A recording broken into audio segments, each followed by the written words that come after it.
తమకు జీతాలు లేక సంక్రాంతి పండుగ నిర్వహించుకునే పరిస్థితి లేకుండా పోయిందని ఆవేదన వ్యక్తం చేస్తూ విశాఖ ఉక్కు కార్మికులు వినూత్న రీతిలో నిరసనకు దిగారు. ఇప్పటికే విశాఖ ఉక్కు యాజమాన్యం ఇచ్చిన కార్మిక వ్యతిరేక సర్క్యులర్లను భోగి మంటల్లో వేసి దహనం చేశారు. రాష్ట్ర ప్రభుత్వ తీరుకి నిరసనగా విశాఖ ఉక్కు పోరాట కమిటీ ఆధ్వర్యంలో ఆందోళన చేశారు. స్టీల్ ప్లాంట్ అడ్మిన్ బిల్డింగ్ వద్ద ఏర్పాటు చేసిన భోగి మంటల వద్ద నిరసన ప్రదర్శన నిర్వహించారు. రాష్ట్ర కేంద్ర ప్రభుత్వాలు స్పందించి తమకు వెంటనే జీతాలు ఇవ్వాలని డిమాండ్ చేశారు కార్మికులు. రాష్ట్ర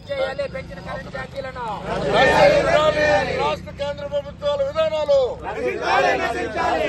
రాష్ట్ర కేంద్ర ప్రభుత్వ విధానాలు నశించాలి. ప్రైవేటీకరణకు వ్యతిరేకంగా కేంద్ర రాష్ట్ర ప్రభుత్వ విధానాలు.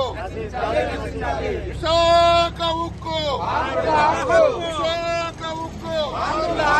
కొనసాగించాలి ప్రభుత్వ రంగంలో. ఇదే అంశంపై తాజా సమాచారాన్ని మా ప్రతినిధి అనిల్ అందిస్తారు. అనిల్, కార్మికులు ఏమి అంటున్నారు?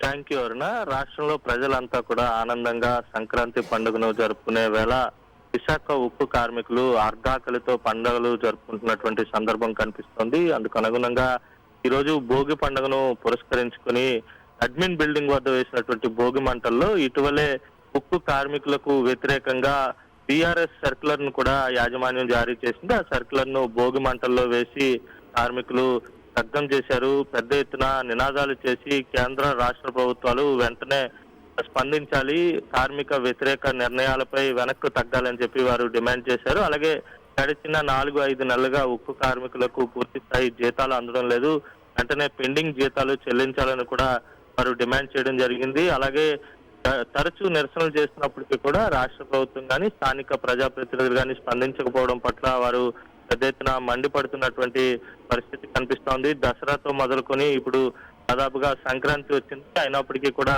పూర్తి స్థాయి జీతాలు అందడం లేదు. కార్మికులు తీవ్రంగా ఇబ్బందులు పడుతున్నటువంటి నేపథ్యంలోనే యాజమాన్యం వాలంటరీ రిటైర్మెంట్ తీసుకుని వెళ్లేవారు ఎవరైతే ఉంటారో వారందరూ కూడా అప్లై చేసుకోవాలని సర్క్యులర్ జారీ చేసింది నిన్న.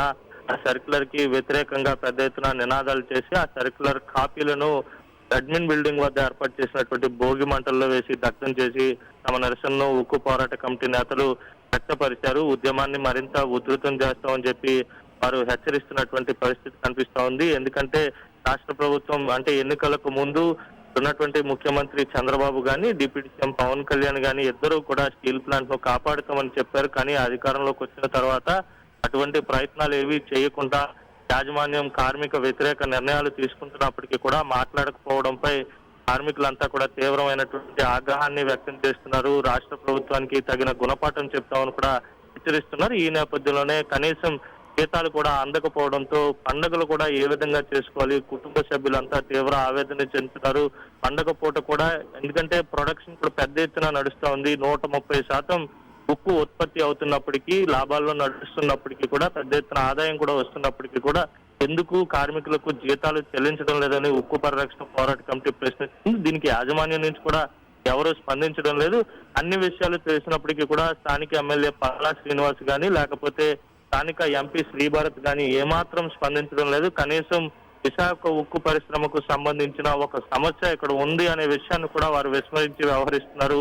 ఉక్కు కార్మికులు కంటపడకుండా వారు తప్పించుకు తిరుగుతున్నటువంటి పరిస్థితి అయితే కనపడతా ఉంది. ఎందుకంటే గతంలో ఉక్కు కార్మికులు జీతాలు చెల్లించాలని చెప్పి ఎంపీ శ్రీభరత్ వరకు వెళ్లిన సందర్భంలో కూడా భారత్ వారిని కలవకుండానే 3.5 గంటల పాటు వెయిట్ చేయించి తిప్పి పంపించాల్సినటువంటి సందర్భాన్ని కూడా కార్మికులు గుర్తు చేసుకుంటున్నారు. ఓవరాల్ గా చూస్తే కనుక రాష్ట్ర ప్రభుత్వం కీలక భూమిక పోషించి కేంద్రంపై ఒత్తిడి తీసుకురావాలి. ఎందుకంటే రాష్ట్రంలో ఉన్నటువంటి ఎంపీల ఆధారంగానే కేంద్ర ప్రభుత్వం నడుస్తూ ఉంది. మద్దతు ఉపసంహరించుకుంటామని కేంద్రాన్ని హెచ్చరిస్తే కనుక ఖచ్చితంగా కేంద్రం దిగువచ్చి విశాఖ ఉక్కు పరిశ్రమను పెట్టుబడుల ఉపసంహరణ నుంచి మినహాయించి ప్రభుత్వ రంగంలోనే కొనసాగించేలా నిర్ణయం తీసుకుంటుంది. ఆ ప్రయత్నాలు ఏవి చేయడం లేదని పండగ పూట కూడా వారి నిరసనను వ్యక్తం చేశారు. అరుణ.